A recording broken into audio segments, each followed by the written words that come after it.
Hello friends, welcome back to our YouTube channel Alpha Vidya સંકુલ.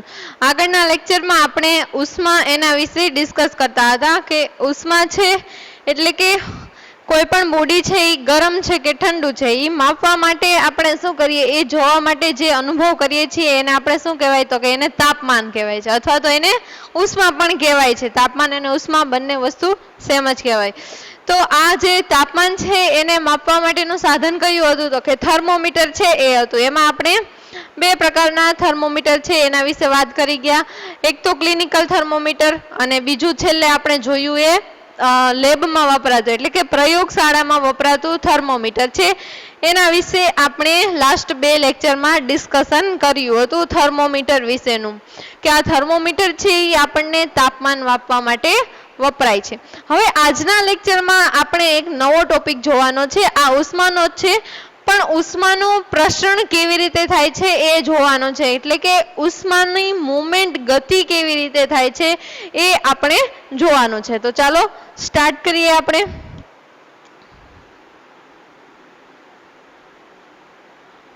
ઉષ્માનું પ્રસરણ.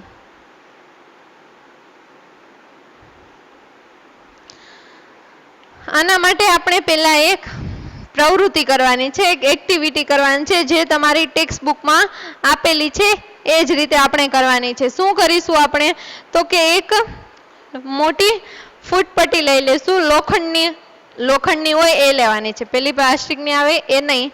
લોખંડની ફૂટપટ્ટી લેવાની છે અને એને એક સ્ટેન્ડ પર રાખી દેવાની. સ્ટેન્ડ ન મળે તો શું કરવાનું, બે ઈંટ હોય, બે ઈંટ રાખવાની, એની વચ્ચે ફૂટપટ્ટીને રાખી દેવાની.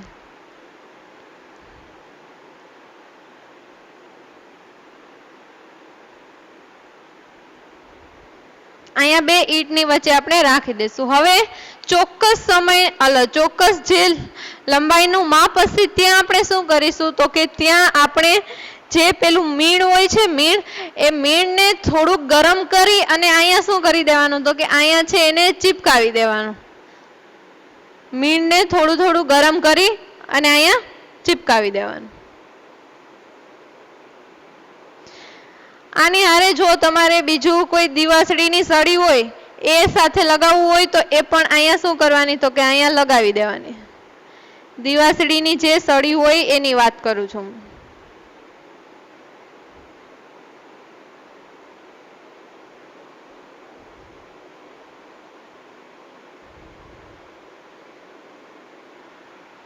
હવે શું કરીશું, તો કે આ જે માપપટ્ટી છે, આપણી સ્કેલ છે, એના આ જે બીજો છેડો છે, પેલો છેડો ક્યાં રાખેલો છે, તો કે પેલો છેડો તો આપણે અહીંયા બે ઈંટની વચ્ચે રાખી દીધો. હવે આ બીજો છેડો છે ત્યાં આપણે મીણબત્તી ગરમ કરી અને આની નીચે રાખવાની છે. જ્યારે આ સ્કેલનો આગળનો છેડો છે એ ગરમ થતો જશે, એમ શું થશે, તો કે એમ આ પેલી દિવાસળી છે એ નીચે પડશે. જેમ ગરમ થશે આ આગળનો જે ભાગ છે સ્કેલનો, એમ શું થશે, એમ જે ઉષ્મા છે એ આ બાજુ એનું પ્રસરણ થશે. કી બાજુ, તો કે આ સાઈડ થશે. તો એમ શું થશે, તો કે પેલી જે મીણબત્તી વડે આપણે આ જે દિવાસળી લગાવેલી હતી એ શું થશે, તો કે એ છે એ નીચે પડી જશે અહીંયા. હવે જેમ આગળ વધતી જશે આ જે ઉષ્મા છે, એવી રીતના શું થશે, તો કે એમ આ જે દિવાસળી છે એના બધા જે ચિપકાવેલા ભાગ છે એ બધા પડતા જશે. હવે અહીંયા પહોંચશે એટલે શું થશે, તો કે આ ભાગ છે એમ જ પડી જશે. તો હવે આમાં તમે શું અવલોકન કર્યું, તો કે જે સ્કેલની આગળના ભાગે જે સૌથી પહેલા આપણે જે દિવાસળી લગાવેલી હતી મીણબત્તી સારે, એ પહેલા સૌથી પહેલા પડી ગઈ. અને જે આ જે આગળના ભાગથી છેડેના ભાગે જે સૌથી છેલ્લા આપણે જે દિવાસળી લગાવેલી છે મીણબત્તી વડે, એ હજી પડી નથી. કોના કમ્પેરમાં, તો કે જે પહેલી દિવાસળી હતી એના કમ્પેરમાં. પહેલી દિવાસળી છે એ પહેલા પડી ગઈ અને છેલ્લે છે એ હજી પડી નથી. આ પડી ગયા થોડો ટાઈમ પછી પડે છે. એનો મતલબ એમ થયો કે જ્યારે જે ઉષ્મા છે એનું પ્રસરણ કેવી રીતે થાય છે, તો કે ઉષ્મા છે એનું પ્રસરણ છે એ ગરમ બોડીથી ઠંડુ બોડી છે એ તરફ થતું હોય છે. કેવી રીતના થશે ઉષ્માનું પ્રસરણ? તો કે જે ગરમ વસ્તુ થઈ ગઈ છે, ગરમ ભાગ થઈ ગયો છે, એ ગરમ ભાગથી જે ઠંડો ભાગ છે એના તરફ ઉષ્માનું વહન થાય છે. હવે આ ભાગ અહીંયા પહેલા આપણે ગરમ નતો કર્યો ત્યારે એ શું હતું? તો કે ઠંડો હતો. હવે જેમ જેમ આપણે ગરમ કરતા જઈશું, ગરમ થતી જશે આ સ્કેલ અહીંથી એમ શું થશે? તો કે એમ બધી દિવાસળીઓ એક પછી એક શું થાય છે? તો કે એક પછી એક નીચે પડતી જાય છે. એનો મતલબ શું થયો? કે આ ભાગ ગરમ થઈ ગયો તો એમ એ ઉષ્માનું પ્રસરણ આ સાઈડ થતું આવે છે, એટલે કે ઠંડો ભાગ છે એ બાજુ થતું આવે છે. તો આના ઉપરથી આ જે એક્ટિવિટી છે એના ઉપરથી આપણે કહી શકીએ કે ઉષ્મા છે એનું પ્રસરણ કેવી રીતે થાય છે? તો કે ઉષ્માનું પ્રસરણ છે એ ગરમ ભાગથી ઠંડા ભાગ તરફ થાય છે. હવે કોઈ પણ વસ્તુ ગમે તે લઈ લ્યો, એવું વાસ્તવમાં એવું જ થતું હોય છે કે હંમેશા ઉષ્માનું પ્રસરણ ગરમથી ઠંડી બાજુ થાય છે. ક્યારે એવું નહીં બને કે ઠંડો ભાગ છે ત્યાંથી ગરમ ભાગ તરફ થશે, એવું ક્યારેય નહીં બને. એનો મતલબ એમ કે આ જે રિવર્સ વસ્તુ છે એ પોસિબલ નથી. આમ ઠંડુથી ગરમ નહીં થાય, પરંતુ ગરમથી ઠંડુ છે એના તરફ ઉષ્માનું પ્રસરણ થશે. આ વસ્તુ યાદ રાખવાની તમારે. ખબર પડી ગઈ અહીંયા હવે ઉષ્માનું પ્રસરણ છે એ કેવી રીતના થાય છે. હવે આના ઉપરથી આપણે જે વસ્તુઓ છે એને આપણે બે ભાગમાં ડિવાઇડેડ કરેલી છે કે આ ઉષ્માનું પ્રસરણ થાય છે એના બેઝિક, એના આધારે. તો ક્યારેક ક્યારેક શું થાય, હવે તમે ખબર છે કે જે આપણે રસોડામાં જે કઢાઈ હોય છે, કઢાઈમાં શું કરીએ છીએ આપણે? તો કે કોઈ પણ વસ્તુને તળવા માટે આપણે એમાં તેલ ગરમ કરવા મૂકીએ છીએ. હવે તેલ શું હોય છે? તો કે પેલા ઠંડુ હોય છે. હવે જ્યારે ગેસ ઉપર આપણે મૂકીશું, એ ગેસમાંથી, એ જ્યોતમાંથી જે ઉષ્મા નીકળે છે એ ઉષ્માનું વહન કઈ બાજુ થશે? તો કે એ ઉષ્માનું વહન જે કઢાઈ રહેલી છે એ કઢાઈ કેવી હશે? તો કે ઠંડી હશે. એટલે કે એ ઉષ્મા નીકળી અને એ કઢાઈમાં જશે અને કઢાઈ દ્વારા શું થશે? તો કે તેલ છે એ એની અંદર ગરમ થાય છે. હવે ક્યારેક બીજું તમે જોયું હશે તો કે જે વાસણો રહેલા હોય છે એનો હાથો જે હોય છે ને એ પ્લાસ્ટિકનો હોય છે. એટલે કે કોઈ પણ ગમે તે એલ્યુમિનિયમના અથવા તો નોનસ્ટિકના જે કોઈ વાસણ હોય એનો હાથો હોય ને એ પ્લાસ્ટિકનો બનેલો હોય છે. એ ગરમ થતો નથી. શું કામ ગરમ થતો નથી? તો કે એ પ્લાસ્ટિક છે એમાં ઉષ્માનું વહન થતું નથી, એટલા માટે એ જે પ્લાસ્ટિકનો ભાગ છે એ આપણને ગરમ લાગતો નથી. તમે એને એ હાથા વડે આસાનીથી એક ગરમ વસ્તુ હશે તો એને આપણે ઉંચકી લઈએ છીએ. એનો મતલબ એમ થયો કે એમાં ઉષ્માનું વહન છે એ આપણને જોવા મળતું નથી. તો એવી આપણે શું કરવાનું? એના માટે આપણને એક એક્ટિવિટી આપેલી છે કે એક બીકરમાં આપણે ગરમ પાણી કરવાનું છે અને એ ગરમ પાણીમાં કેટલીક એવી વસ્તુઓ આપણે નાખવાની છે.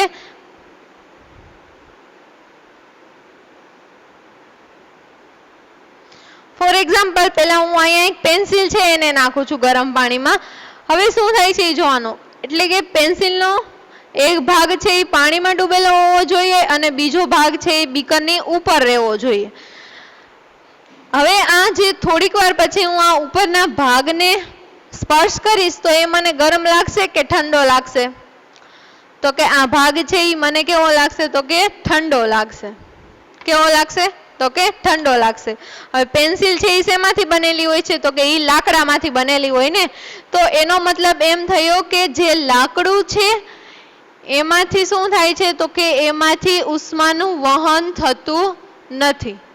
ઉષ્માનું વહન નહીં થાય. હવે એવી જ રીતે પ્લાસ્ટિકની કોઈ એક ચમચી છે એને તમે આમાં રાખો. પ્લાસ્ટિકની ચમચીને તમે અહીંયા રાખશો તો શું થશે? થોડીક વાર પછી, થોડી વાર રહેવા દો, પછી પાછું એનો જે ઉપરનો ભાગ છે એને સ્પર્શ કરો. શું થાય છે? ગરમ લાગશે કે ઠંડો લાગશે? તો કે એ આપણને ઠંડો લાગશે, ગરમ નહીં થયો હોય. તો એનો મતલબ એમ થયો કે જે પ્લાસ્ટિક છે એમાં પણ શું થાય છે? તો કે એમાં પણ ઉષ્માનું વહન થતું નથી. હવે આપણે બીજી કોઈ એક વસ્તુ લઈ લઈએ. જેમ કે ખૂબ જ ગરમ પાણી રહેલું છે. તો હવે હું અહીંયા એક કાગળનો ભાગ અહીંયા રાખું છું. ઉપરના ભાગે અહીંયા શું કરીશ? તો કે અહીંયા એક કાગળનો ભાગ રાખી દઈશ. હવે એ ભાગને રાખ્યા પછી થોડીક વાર પછી તમે જોજો અવલોકન કરજો, કાગળના ભાગમાં કંઈ ફેરફાર જોવા મળે છે, એટલે કે એને સ્પર્શ કરીને જોજો એ કંઈ એમાં ગરમ થઈ ગયો છે એવું લાગે છે તમને, તો કે નહીં એમાંય કાંઈ આપણને લાગશે નહીં. તો એના મતલબ શું થયો, તો કે કાગળ છે એમાં પણ ઉષ્માનું વહન થતું નથી. હવે અહીંયા હું જે આપણી સ્ટીલની ચમચી છે એને હું રાખું છું, જે સ્ટીલની ચમચી છે એને હું અહીંયા રાખીશ. હવે જોજો તમે, હવે આગળના ભાગને જે આપણી બીકર છે એની ઉપર જે ભાગ રાખેલો છે એને તમે થોડીક વાર પછી, થોડી વાર રહેવા દેવાની એ ચમચીને, અને થોડીક વાર પછી એને સ્પર્શ કરવાનો છે. હવે ગરમ લાગશે આપણને કે ઠંડી લાગશે, તો કે એ જે વસ્તુ છે, આ જે ભાગ છે એ આપણને કેવો લાગશે, તો કે ગરમ લાગશે. શું કામ એવું થશે, તો કે આ સ્ટીલ છે એમાંથી ઉષ્માનું પ્રસરણ થાય છે, વહન થાય છે, એટલા માટે અહીંયાથી ઉષ્માનું પ્રસરણ થવાનું ચાલુ થશે, એટલે કે ગરમ બોડીથી એનું ઉષ્માનું પ્રસરણ થશે અને ક્યાં સુધી પહોંચશે, તો કે અહીંયા જે ઠંડો ભાગ રહેલો છે ત્યાં સુધી. એટલે આપણને અહીંયા ઉષ્મા આવી ગઈ હશે, એટલા માટે જ્યારે આ ભાગ છે એને આપણે સ્પર્શ કરીશું એટલે એ આપણને ગરમ થયેલો લાગશે. તો એ શું થયું, તો કે સ્ટીલ છે, સ્ટીલમાં ઉષ્માનું વહન છે એ આપણને જોવા મળે છે. હવે એવી જ રીતના કોઈ લોખંડની તમે વસ્તુ અહીંયા રાખશો, લોખંડનો જે રોડ રહેલો હોય છે એને આની અંદર રાખજો, લોખંડનો રોડ રહેલો હોય છે, સળિયો, એને આમાં રાખવાનો અને પછી જોવાનો, તો એમાં પણ તમને એવો જ અનુભવ થશે કે ઉપરનો ભાગ છે એ ગરમ થયેલો લાગશે. એટલે કે લોખંડમાં પણ શું થાય છે, તો કે એમાં પણ ઉષ્માનું વહન છે એ થાય છે. અથવા તો કોઈ પણ એલ્યુમિનિયમની વસ્તુ રાખજો, એલ્યુમિનિયમની વસ્તુ રાખજો, પછી એને સ્પર્શ કરી અને અનુભવ કરજો, તો એ વસ્તુ પણ તમને ગરમ થયેલી લાગશે. એનો મતલબ એમ કે એમાં પણ ઉષ્માનું વહન છે એ થાય છે. તો આમાં તમે જોયું કે અમુક જે વસ્તુઓ છે એમાં ઉષ્માનું વહન થતું નથી અને અમુક એવી વસ્તુઓ છે કે જેમાં ઉષ્માનું વહન થાય છે. એનો મતલબ એમ કે જે પ્રકારની જે કોઈ વસ્તુઓ છે જેમાં ઉષ્માનું વહન આસાનીથી સરળતાથી થઈ જાય છે, અને કેવા પ્રકારનું હોય છે, તો કે ગરમથી ઠંડા ભાગ સુધીનું હોય છે. તો એવા જે પદાર્થો છે, એવા પદાર્થોને શું કહેવાય છે, તો કે એવા પદાર્થોને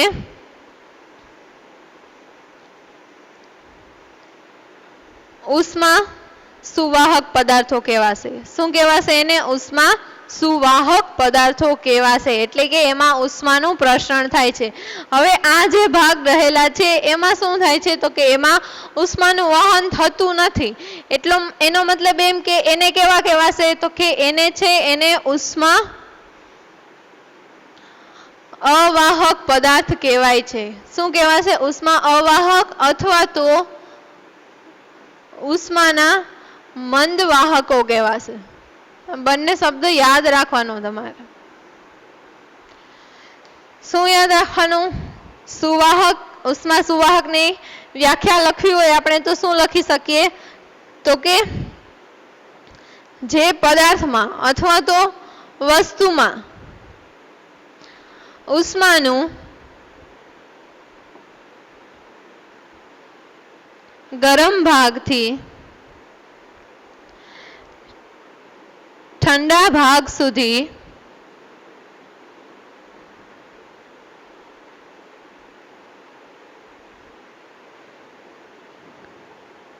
પ્રસરણ થાય છે તેવા પદાર્થને શું કહેવાશે?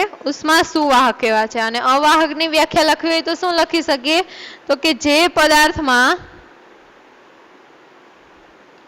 ઉષ્માનું પ્રસરણ થતું નથી. પ્રસરણ ન લખવું હોય તો એની જગ્યાએ તમે વહન છે એ પણ લખી શકો. ઉષ્માનું વહન અથવા તો પ્રસરણ થતું નથી તેવા પદાર્થને શું કહેવાશે, તો કે તેવા પદાર્થને ઉષ્મા અવાહક પદાર્થ કહેવાય છે.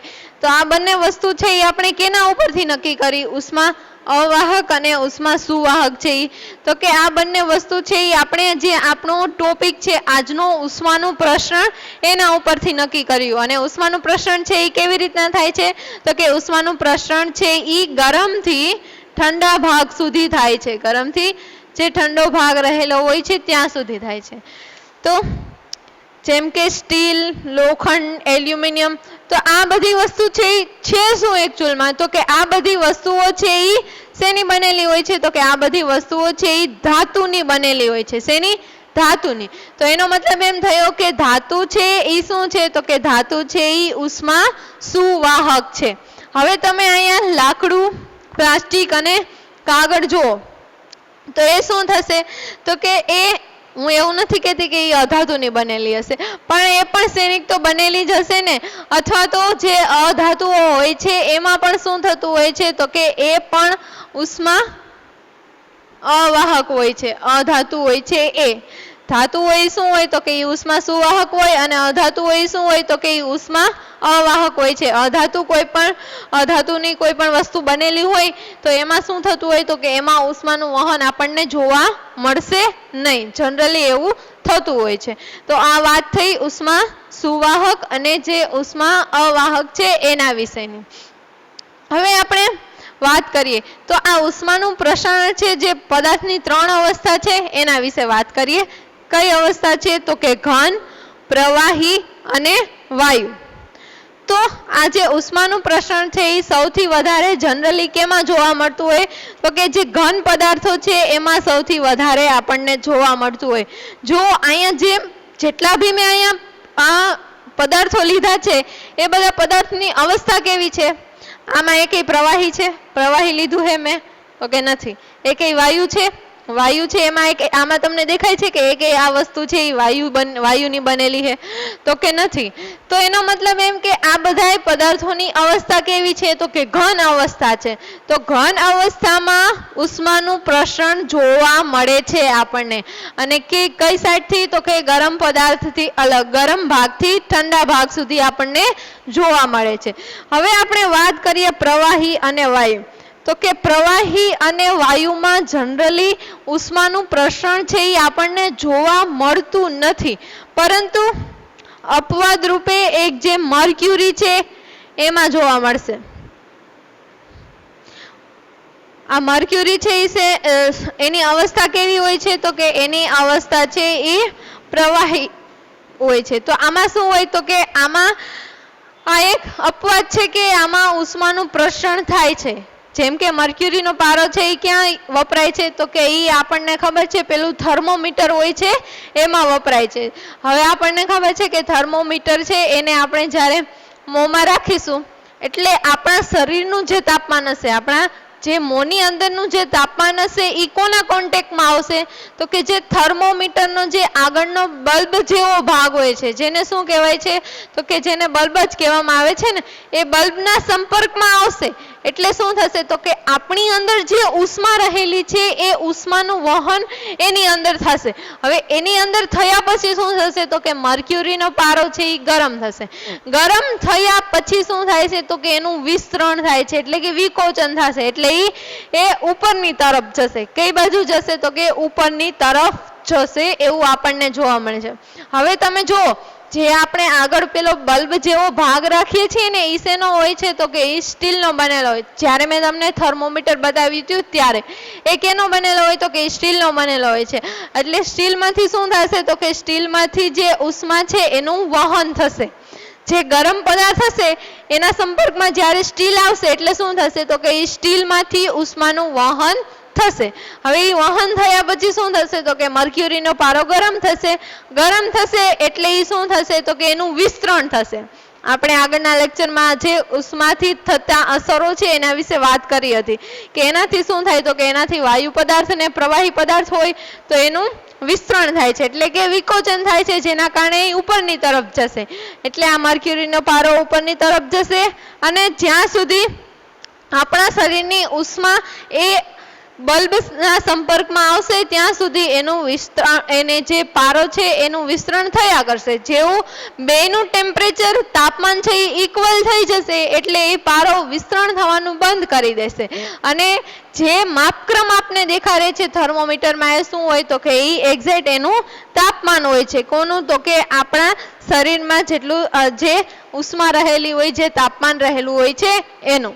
હવે આપણે ગતિ કેવી રીતના થાય છે એ જોવાનું છે। જેમ આપણે ઘન પદાર્થમાં જોયું કે એ ગરમથી ઠંડા તરફ એનું પ્રસરણ થાય છે, તો હવે આપણે પ્રવાહી અને વાયુ પદાર્થ છે એમાં આપણે જોવું હોય કે એમાં કેમ પ્રસરણ થાય છે એનું, તો કેવી રીતના જોશું। જેમ પેલી આપણે એક્ટિવિટી કરી હતી કે આપણે એક સ્કેલ છે એ રાખી હતી અને એમાં દિવાસળીના જે મીણ છે એના વડે ચીપકાવીને રાખેલી હતી। એટલે શું થતું તો કે જે ગરમ ભાગ હતો જ્યાંથી આપણે મીણબત્તી રાખી હતી એ ગરમ ભાગમાં જે દિવાસળી રાખી હતી એ સૌથી પહેલા પડી જાય છે।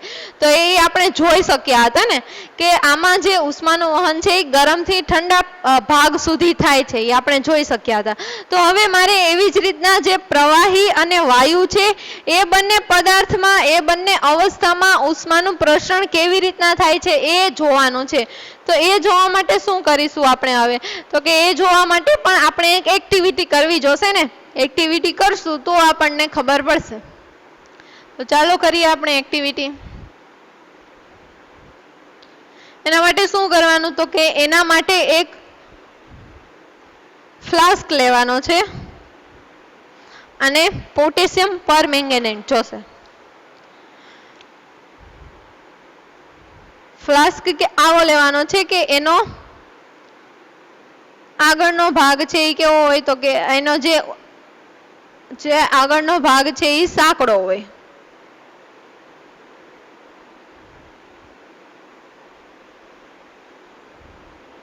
આની અંદર શું લેવાનું, તો કે આની અંદર આપણે પાણી લેવાનું છે। હવે આની નીચે આને સ્ટેન્ડ ઉપર રાખી અને પછી શું કરવાનું છે, તો કે આને આપણે ગરમ કરવાનું છે મીણબત્તી વડે।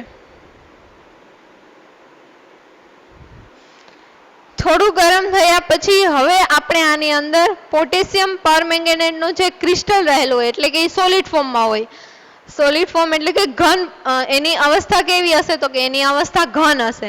હવે એ સોલિડ નો જે ટુકડો છે ઘનનો એ આપણે અહીંયા રાખી દેવાનો, એટલે કે આ ટુકડો છે એ શેનો છે, તો કે આ ટુકડો છે એ પોટેશિયમ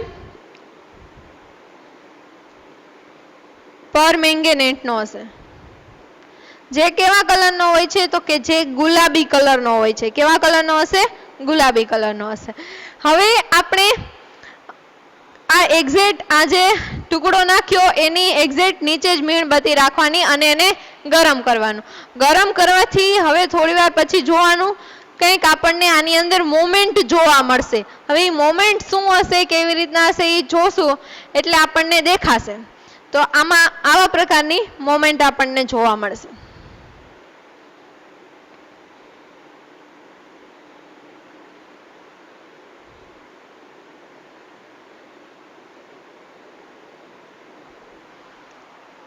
એટલે કે આ જે ઘન પદાર્થ છે એ કેવા કલરનો છે, તો કે ગુલાબી કલરનો છે। ગુલાબી કલરનો છે એટલે એ ગરમ થશે એટલે એની મોમેન્ટ છે એ આપણને દેખાશે। એટલે કે આની અંદર આવા પ્રકારના ગુલાબી રંગના આવા ધુમાડા જેવું આપણને આમ દેખાશે।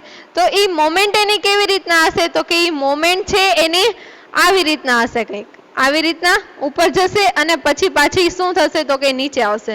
અહીંયાથી ઉપર જશે અને ફરી પાછી શું આવશે, તો કે ફરી પાછી એ નીચે આવી જશે। એનો મતલબ એમ થયો કે અહીંયાથી આપણે ગરમ કરીએ છીએ તો અહીંયા જે પાણીની અંદર જે અણુઓ રહેલા છે એ શું થશે, તો કે એ ગરમ થશે।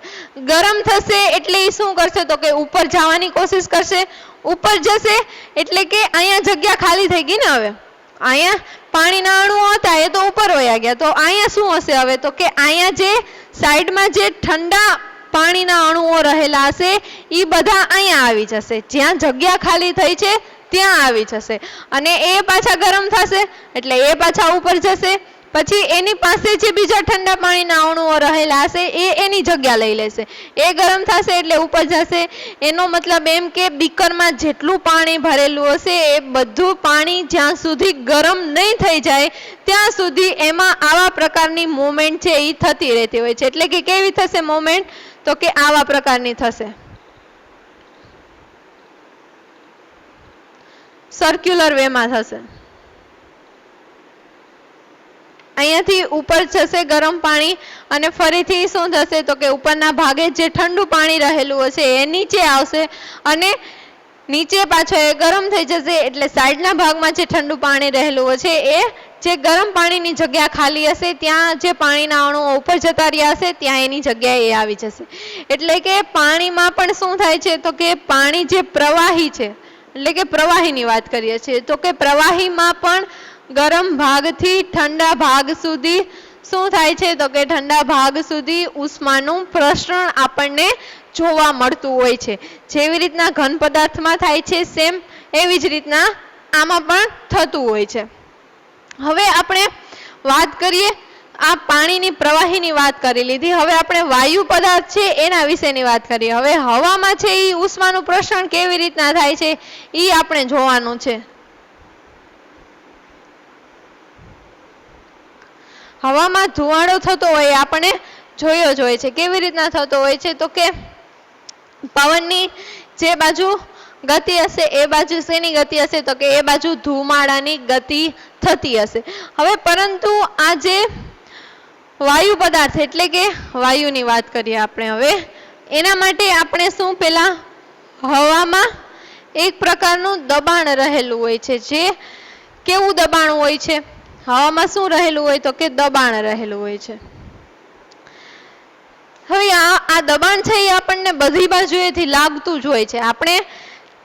આપણને એનો અનુભવ થતો નથી. શું કામ અનુભવ થતો નથી? કારણ એટલા માટે કે આપણા શરીરની અંદર પણ એક પ્રકારનું દબાણ રહેલું હોય છે. શરીરની અંદર પણ શું હોય તો કે એક પ્રકારનું દબાણ હોય છે.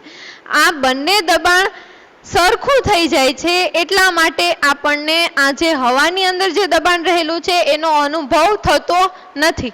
એટલા માટે કેમ કે આપણા શરીરની અંદર પણ એક પ્રકારનું દબાણ હોય છે જે એને ઇક્વલ કરી દે છે એટલા માટે.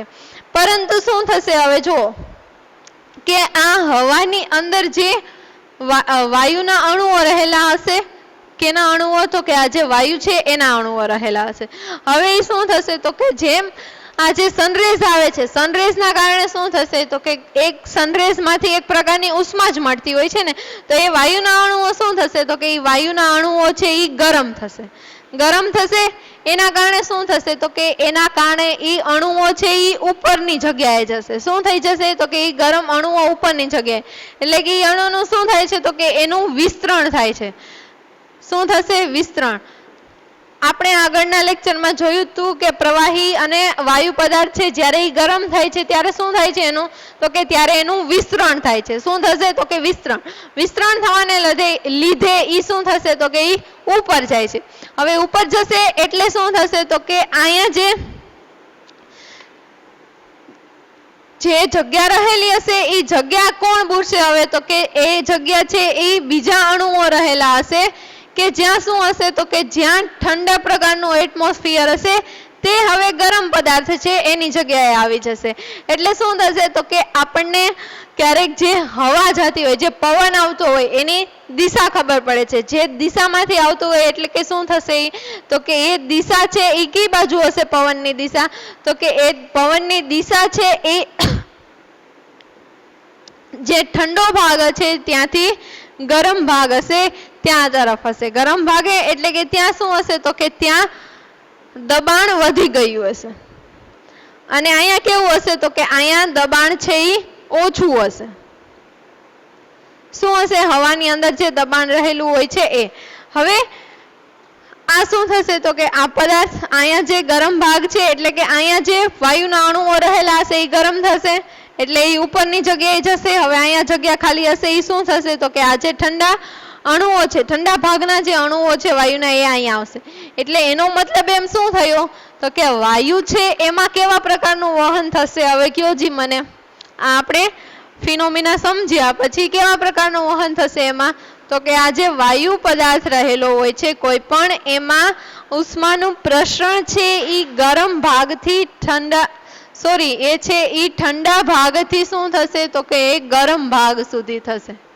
કેવી રીતના થશે વાયુનું પ્રસરણ તો કે ઠંડા ભાગથી ગરમ ભાગ સુધી થશે. આપણે જોયું ને કે વાયુના અણુઓ છે એ કેવી રીતના ગતિ કરે છે તો કે જે પદાર્થ છે જે ગરમ ભાગ થઈ ગયો હશે એના અણુઓ ગતિ કરીને ઉપર ચાલ્યા ગયેલા હશે, તો કે જે અને જે ઠંડા ભાગના અણુઓ છે તે અહીંયા આવશે. એટલે કે ગતિ કઈ રીતના થઈ, તો કે ગતિ છે એ ઠંડા ભાગથી ગરમ ભાગ સુધી થઈ ને. તો એનો મતલબ એમ કે વાયુ પદાર્થમાં જે ઉષ્માનું પ્રસરણ છે એ કેવી રીતના થાય છે, તો કે ઠંડા ભાગથી ગરમ ભાગ સુધી થતું હોય છે. ઘન પદાર્થ અને પ્રવાહી પદાર્થમાં કેવા પ્રકારનું વહન થાય છે ઉષ્માનું, તો કે એમાં ગરમ પદાર્થથી ઠંડા ભાગ સુધી ઉષ્માનું વહન થાય છે. પરંતુ જે વાયુ પદાર્થ રહેલા હોય છે એમાં હંમેશા ઠંડા ભાગથી ગરમ ભાગ સુધી ઉષ્માનું શું થતું હોય છે, તો કે એમાં ઉષ્માનું પ્રસરણ છે એ આપણને જોવા મળતું હોય છે. અને બીજું આપણે શું જોયા, તો કે બીજું આપણે જે પદાર્થોમાં ઉષ્માનું વહન થાય છે એને ઉષ્મા સુવાહક કહેવાય છે, અને જે પદાર્થમાં ઉષ્માનું વહન થતું નથી એને ઉષ્મા અવાહક કહેવાય છે, અથવા તો ઉષ્માના મંદ વાહક છે એવું કહેવામાં આવે છે. અને ત્રણ અવસ્થાઓ જોઈ કે એ અવસ્થામાં ઉષ્માનું પ્રસરણ કેવી રીતે થાય છે. તો આજ સુધી આપણે આટલું રાખીએ. આગળના લેક્ચરમાં જે બીજો ટોપિક છે, જે વાતાવરણમાં જે પવન છે એની દિશા કેવી રીતના સર્જાય છે એ આપણે નેક્સ્ટ લેક્ચરમાં જોવાનું છે. આજ સુધી આટલું. Thank you.